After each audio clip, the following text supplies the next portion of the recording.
but it doesn't come off that way. Like this, does this sound like a minor 7 chord to you?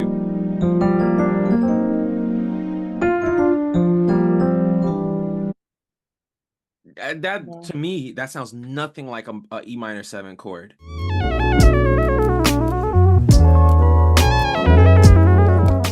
So let's just go over what are the regular chord changes of Summer of the Rainbow, because we always want to start with that. Like, what does it start with? What's the basic way to harmonize Summer of the Rainbow? Well, very simple. So usually we start with a 1 chord, B flat major, that would be our 1. And then we go to our 3, which is going to be our D minor.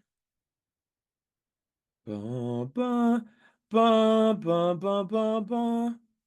Right, that's where we do the 3 chord. And then probably 4 is most natural there. So um,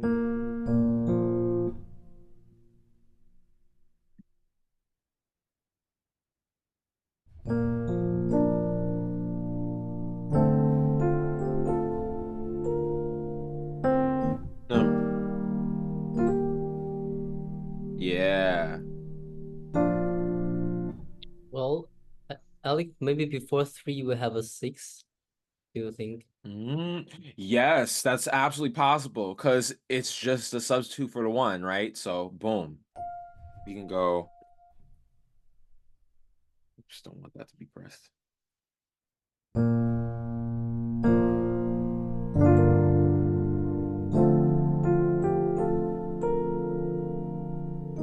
Uh,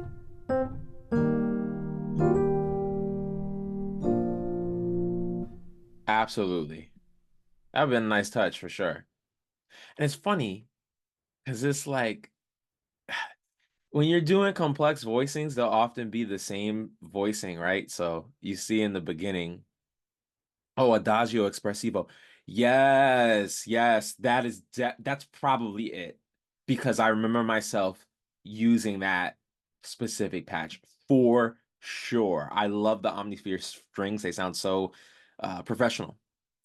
I think this is the only one of the only production string libraries you can get that's like better than Omnisphere is going to be like Spitfire strings.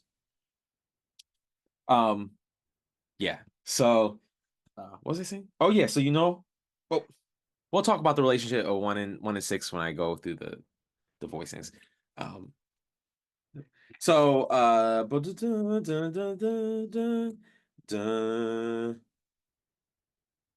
I go E flat major. That's our 4. Dun, dun, dun. And then B flat, that's our 1. And then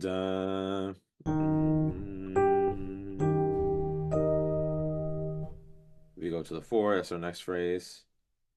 Dun, dun, dun, dun, dun, dun. Come on, that's a 1. Mi, do, re, mi. Right, so we go B flat. Dun, dun, dun. Dun. Or we could probably just go 5. Yeah. So I could just go F here. Boom. That's our 5. Dun, dun, dun, dun, dun, dun. Okay, boom. And that's our 1. So that's how like most basic possible way you could harmonize Summer of the Rainbow.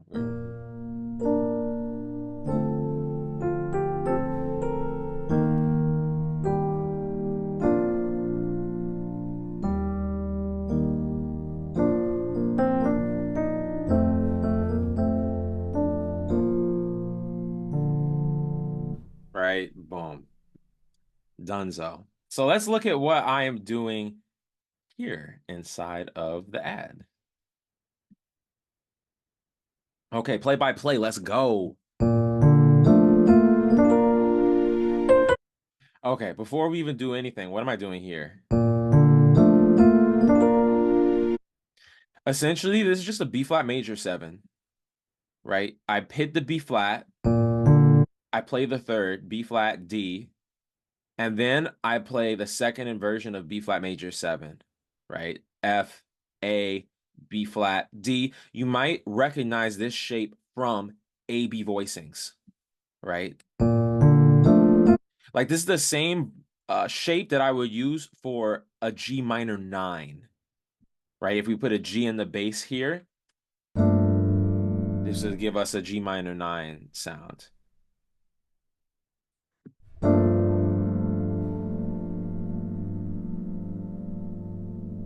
So we can also see like, because Xiang was like, oh, let's harmonize the beginning with 6, right? And so it's cool because if I'm using this voicing, it can come off kind of like a G minor. So even if I started with a G, right? Right.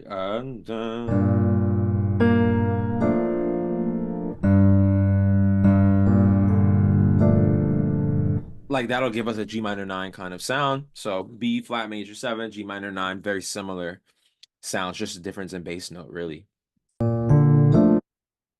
Now I just invert it because what I want to do is I want to get up to here, this B flat over here, because that's in the melody, right? So I want to kind of like, because the melody starts da da do do, right? So I kind of want to reach that, but I wanted to fill in the sound while I was getting there, so it sounded thick because I'm only using one hand, right?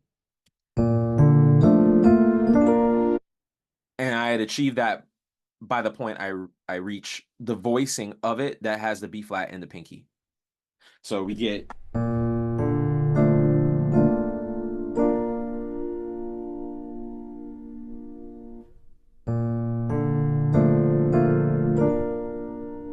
let me take off the sting notes. Boom.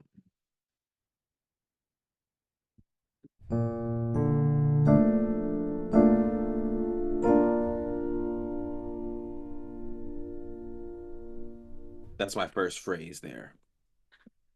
Then I go.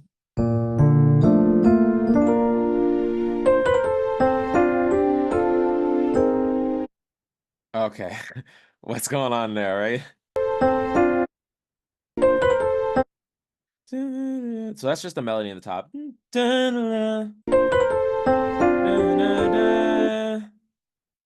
Right? What's my intent here? My intent is simply a D minor 7. D minor 7, the 3 chord.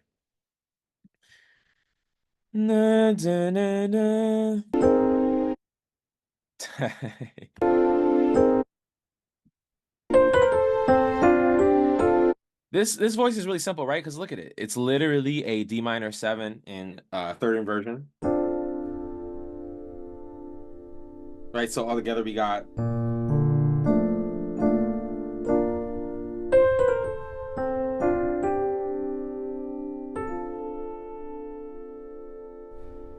right. So I get that full D minor 7 sound in one hand just by playing the third inversion of it. And it's Now, interesting that the C mm, that you have that inversion versus establishing it in root position, which mm, is deceptive in a very pleasant way. You know what I mean? mm-hmm, Like it's not so like pronounced, I guess, in the ear. I don't know mm-hmm. if you did that deliberately or not, but it's because you don't play the D, right? The D is packed inside of the voicing, so it's Right, C. yeah. Mm-hmm. Okay. Yeah, that's what I mean. Like you're not Oh, playing a bass establishing it. note. Yeah, with your even your right hand, I guess. Yeah, you're using your right hand there. Ah, yeah. So it's like I think that's more of a constraint, I think, than a choice. I was almost forced to do it, right? Because But it worked, huh? yeah, if I have to put the A in the right hand, I'm kind of limited by how far I could take this D minor voicing. I mean, I could go this far. I could play the A, but I don't. I mean, I could kind of reach to the F. That would have been a crazy. My hand could barely do that. That's very difficult for me. Uh, so okay, what did I do there? Like, why did we feel that lift happen there? Well, folks, it's very, very simple. I am using the principles of secondary dominance. Because if I know that I land on a 4 here, what can I put in between? I can put some type of B flat 7, B flat dominant sound, and that's going to be our 5, 7, a 4. So that's all I'm doing right there. Let's see what voicing I'm using.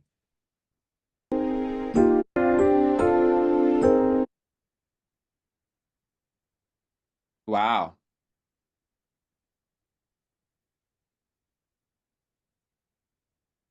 Hmm.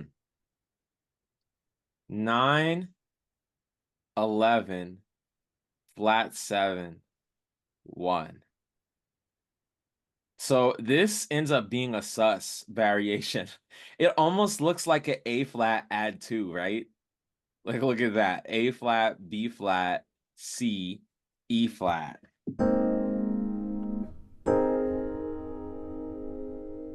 Wow. But it just comes off like so nicely. So if it's like if I had this. That's cool. So once again, this is a derivative of this voicing. Oh my gosh, I'm so sorry. Finger slipped. Oh. A flat over B flat. That's the voicing that I was kind of doing there. But instead of this, I only have one hand, so I can't have B flat here. So I just play an A flat and then take the B flat in the top. And that happens to be the melody as well. So it was perfect solution to my problem. So all together we get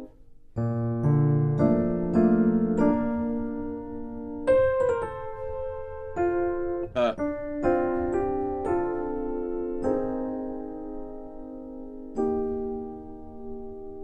perfect.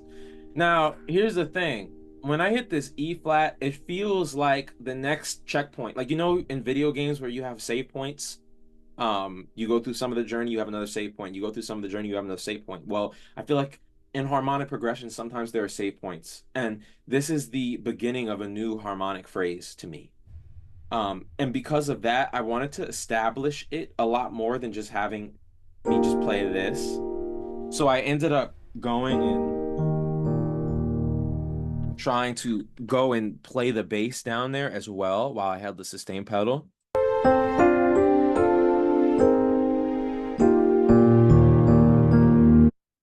See how I kind of like go and I'm like, oh, I need to hit that bass. It needs to sound more like an orchestra.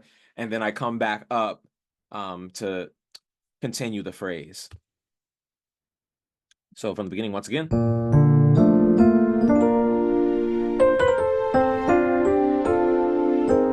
That's the B flat 7 sus 4, B flat 9 sus 4, right? B flat on top to the 4 chord.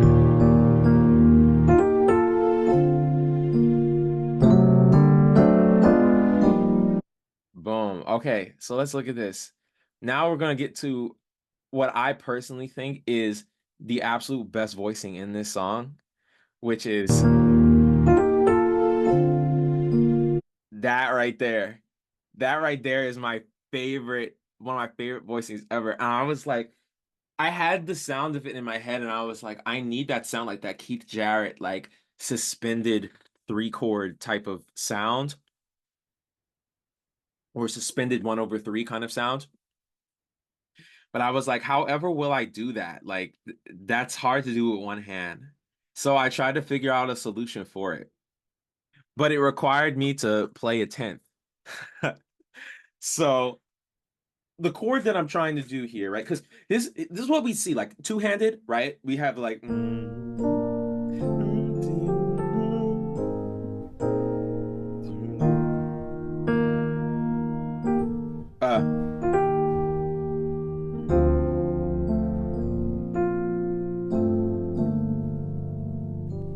like that kind of thing. Like I want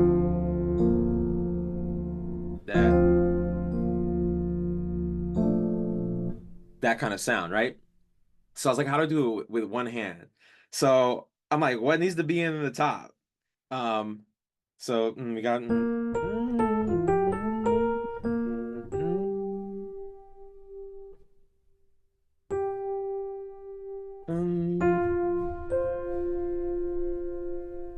then what do I do?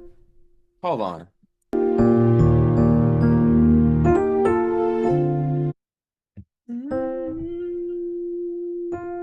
Oh, You hit a 10th. You just hit a yes. 10th with your big hands. Yup, yup. And then the F's in the top, right? So I'm like, okay, I need to play a B flat, add two, right? So I basically just go F, and that's the fifth, and then I put the third in the bottom, and then I put the sus2 in the middle, and I just suspend it down from C to B flat. Because this is just a B flat major triad. Look at this spread voicing. This is like a drop two type of sound. It's so nice. And then when we can suspend the second of the chord down to the root, it just gives us this beautiful orchestral 1/3 chord with the 9 added.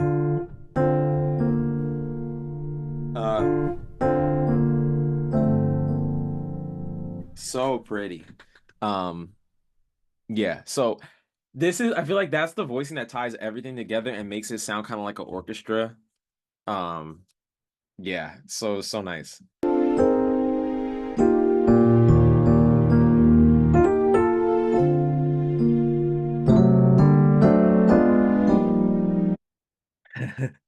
Okay. I need this. I need this. Mm. Oh my gosh. So this one is actually so simple. This is like one of my oldest tricks, like just like basic diminished gospel, diminished passing chord things. So actually, I don't even know what I'm doing. What am I doing here?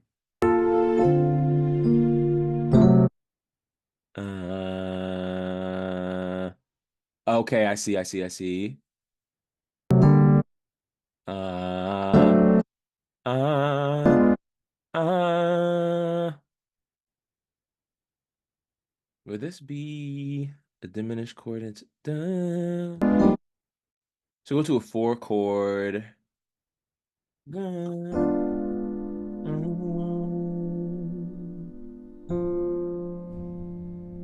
What would I use? Okay, got you. I see what's happening. Okay, so let's start from the last chord first.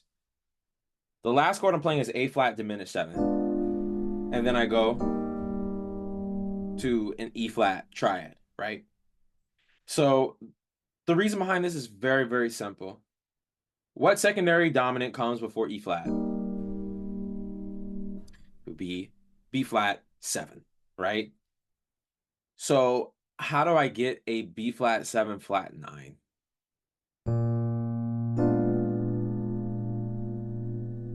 So that's what this diminished chord is. It's just substituting for, it's like rootless secondary dominant, rootless B flat 7 flat 9. So that's what I'm using to lead directly into the E flat. Right? So really nice there. Now, what am I doing to approach that?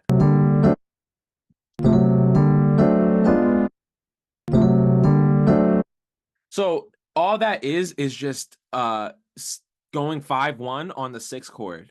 So it's doing like D7 to G minor to D7 kind of sound. So the way I'm doing this is that's my D7. I'm just pretending like there's a root there. So, and then G minor. And then D again. And then A flat. And then resolve. So D7, G minor, D, A flat, diminished, which is the. So if I had bass with it, it would kind of look like this.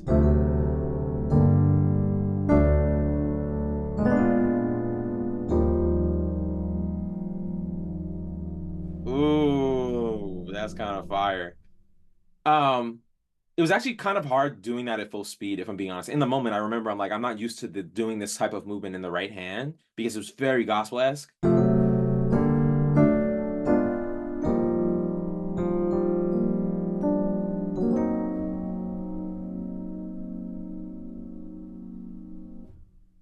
So let's watch that back one more time.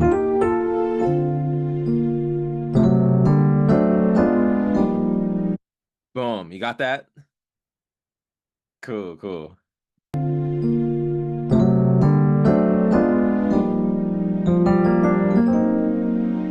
Okay, really simple. What am I doing there? 4 to 4 minor 6. That's all I'm doing.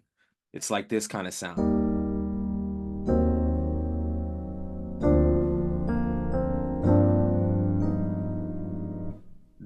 That's I continue to on a little longer, but that's all I'm doing, right? We done, and I'm just having no root in it, so you know, boom, comes off the way it's supposed to come off. So this actually is an E flat minor 6 by itself because it's just in first inversion technically, so the chord is complete. It's not even like rootless, like you have the E flat in there. So dun,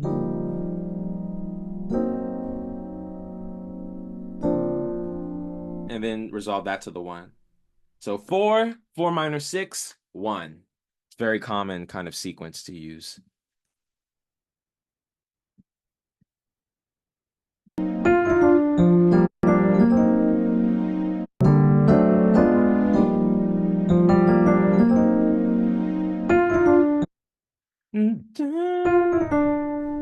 Right? I'm just going back into the 1 chord.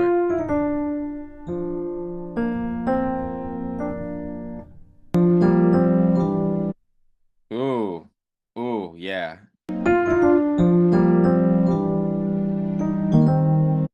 Okay, what am I doing there? What am I doing there? Low key, I wanted a 5/7 or 2 there because I always love doing that. Like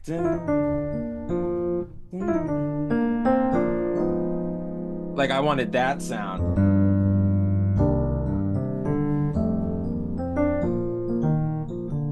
Right? But um because of the way the voice leaning was going, I needed to make a different choice just to make it sound as natural as possible. And so I ended up playing this. What is this? This is a 2 major. This is a 2 major.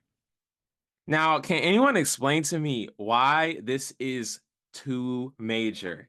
Like, what makes this function like a 2 major chord?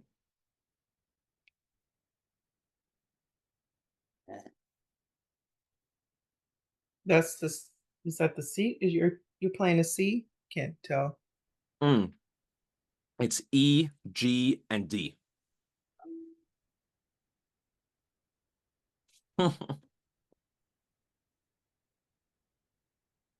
This is actually a really good like harmony question, you know? Like, Is it just a rootless too?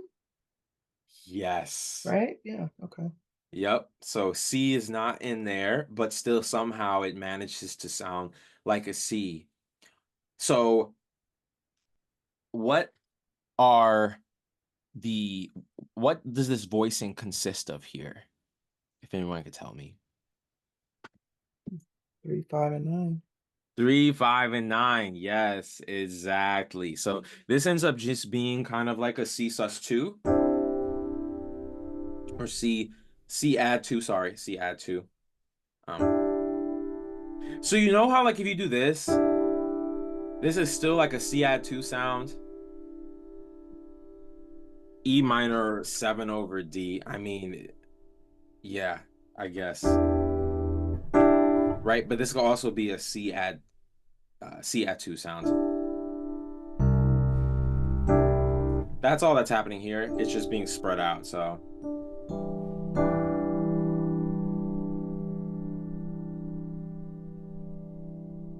That's funny. That's a straight up E minor 7, isn't it? That's too funny. But for some reason in this context, it functions exactly the way it's supposed to.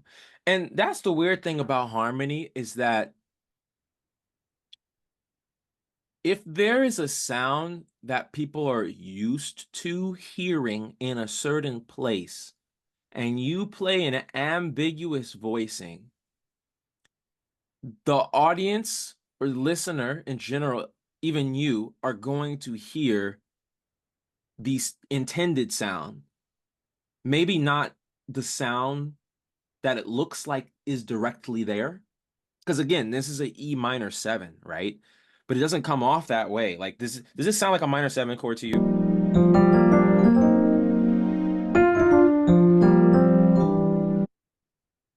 That No. to me, that sounds nothing like a E minor 7 chord.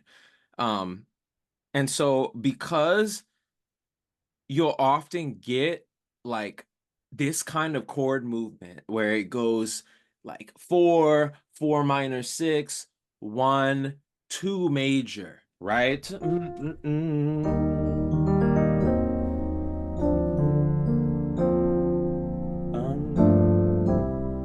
Wait, hold on, Alec. Just 1 second. What the heck? Uh, mm, mm, mm.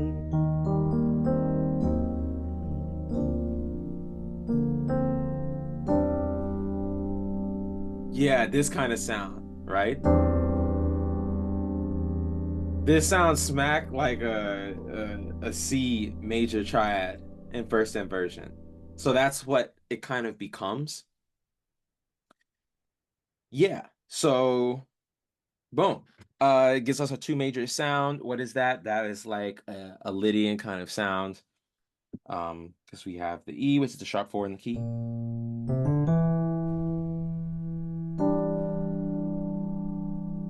Right? Is it also because too, like we know the melody, we know the song, and then Hmm. it definitely sounds like we're reaching a cadence. So you can, at least I can clearly hear, I don't know, maybe we'll see what comes afterwards, but like it's going to the 5, the dominant after, Absolutely. right? It's kind So of it's a 2-5. yes, yes, exactly, Tanya. Yes. So literally, like this is gonna go into a 2 because I know the cadence is coming, right? So I'm like, okay, if this is a 2 major, I can just voice lead this into a 2 minor, and it makes perfect sense. Hence is the reason why I go to a C minor triad and first inversion after this.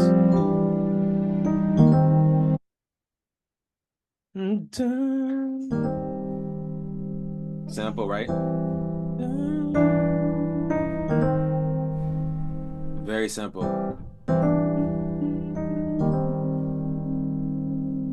And then next logical step is the 5. This 5/7 flat 9, right? It's the simple,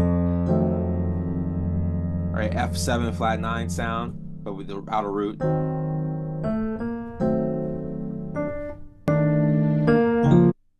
Okay, so then what do? Immediately after I hit the B flat, you get this crazy thing.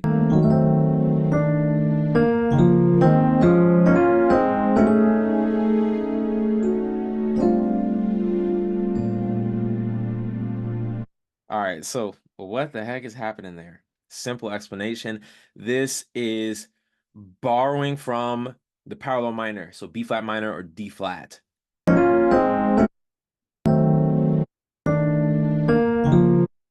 So immediately, this is like a flat 6 sound because I'm just imagining I have a G flat in the bass. Boom.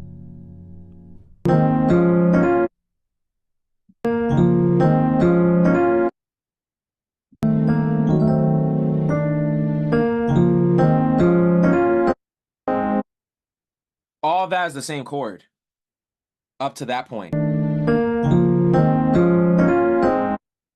That's all just a G flat major 7. Let me explain why. when it comes to flat six, this is just the 4 chord from its own key. It's the 4 chord from D flat.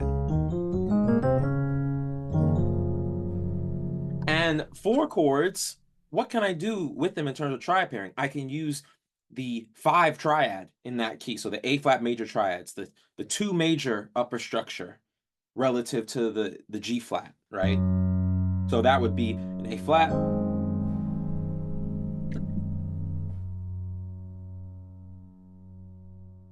Oh, Kitty got a mouse. Of course he got a mouse. Oh, girl, you gonna need to handle that one. uh, I'm dead. So yeah, so basically, what's it called? Oh yeah, so this is all G flat major 7, right? We got the A flat major triad that I'm using the triad pair. Now, if I just go back and forth and like go up in inversions, this is what this kind of looks like.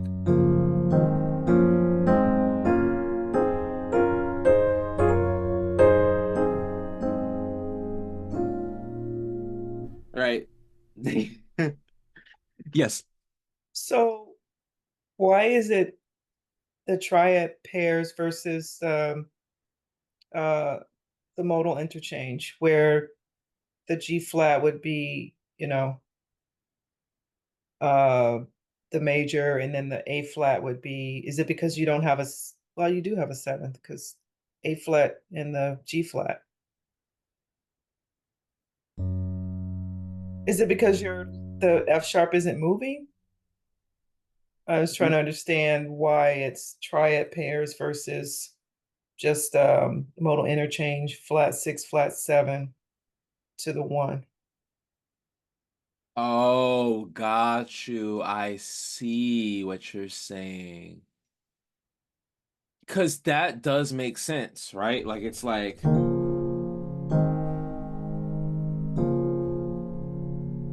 well, here's the thing about that, right? I actually don't have a root in here. I don't have G flat.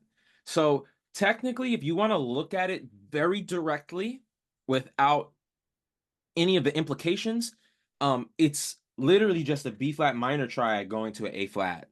So then it's really not flat 6 either, if you're just looking at very directly, right? Like,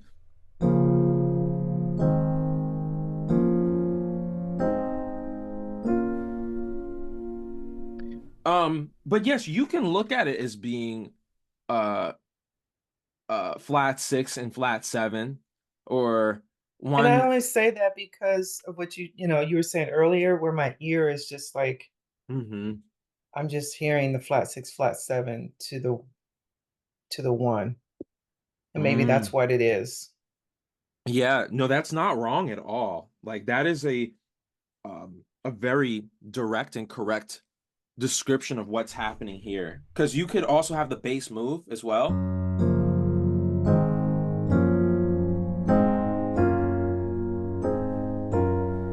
Right? That would be the flat 6 and flat 7 that you're kind of describing. Um, I think when it comes to things like this that are thinner, I start from an intention and then I play something that honors that harmonic intention, even though because it's thinner, there might be multiple ways to interpret it because it's not as specific as having the bass there as well.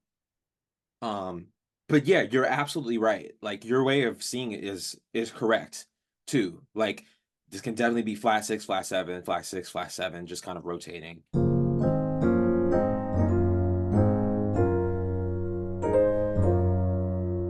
You know, I'm kind of just visualizing that the bass isn't changing.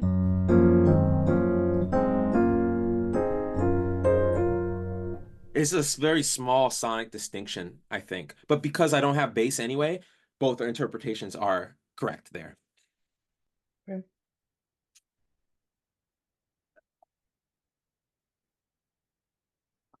Yeah, let's see. So what do we do here?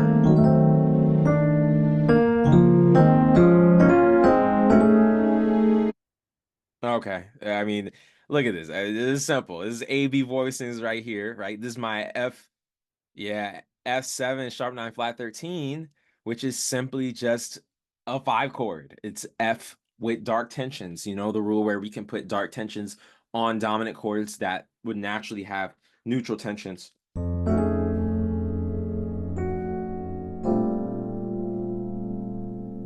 Super simple. So once again, that whole sequence.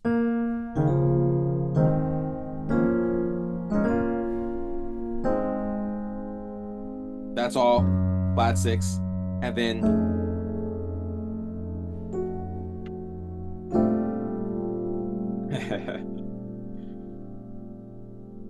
boom, one more time.